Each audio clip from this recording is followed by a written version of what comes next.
Barely a minute into Wednesday's fourth quarter, Jazz rookie Donovan Mitchell checked back into the game for Rodney Hood, who pointed to his jersey, as if to ask, "Me?" "Yeah, you." This was not Hood's night, considering he missed all 11 of his shots from the field.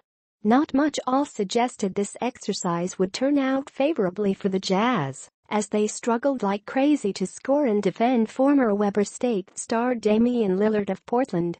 Apparently, all they needed to do was make a long night last even longer.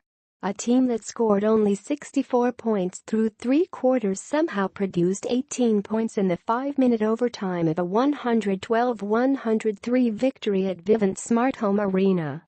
And a game that seemingly belonged to Lillard in the fourth quarter became a showcase for Jazz newcomers Ricky Rubio and Mitchell, who combined for 58 points to overcome Lillard's 33.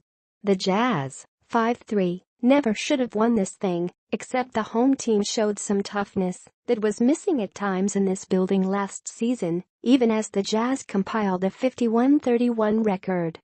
They're 5-0 at Vivint, thanks to another determined effort amid some lousy offensive basketball.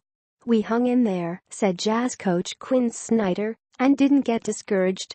That easily could have happened when the Jazz simply couldn't score for so long." Wow, how agonizing was it to live through the Jazz's second quarter when they made 2 of 18 shots.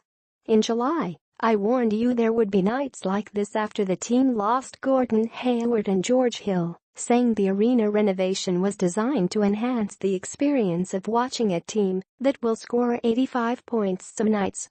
That number seemed optimistic at some checkpoints Wednesday. Yet the Jazz delivered 30 points in the fourth quarter and somehow made it into overtime at 94 apiece after Rudy Gobert's block of Lillard. Rubio's offense with 11 points in OT and Thiago Cephalosha's defense on Lillard took care of the rest. The Jazz were averaging 95.9 points through 7 games, nearly 5 points fewer than their production last season. The consolation? They were third to last in the NBA then, when they featured Hayward and Hill, and they're third to last now without those guys. "We know we don't have the same team," Snyder said before facing Portland. "We lost our 2 leading scorers. So, all right. Let's look at it and see what we've got and how we want to approach it, and then evaluate what's happening. The trend is clear. The Jazz will have a tough time merely outscoring opponents.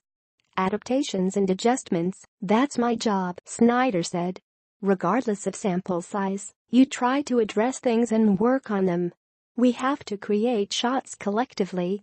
We don't have a lot of people on the floor that can get their own shots, and that's okay." And one of those players, veteran forward Joe Johnson, will be sidelined for 2 weeks or longer with a wrist injury. The Jazz found ways to compensate for his absence Wednesday, even while making only about 1/3 of their 2-point shots. Hood was 0 for 10 from that range after scoring 25 points Monday versus Dallas. The Jazz subdued Lillard in the end, though. Damian Lillard is one of the premier players in our league, and he's shown that year after year, Snyder said. He's just a very difficult player to guard. He's able to really extend you because of his range. If you back up at all, he's shooting as soon as he comes across half court. After the Blazers' morning shoot-around, Lillard said, "Just because I missed some shots, I'm not going to stop." Lillard kept firing against the Jazz, finally missing often enough in overtime for the home team's sake. He made the Jazz earn this victory, and that's exactly what they did.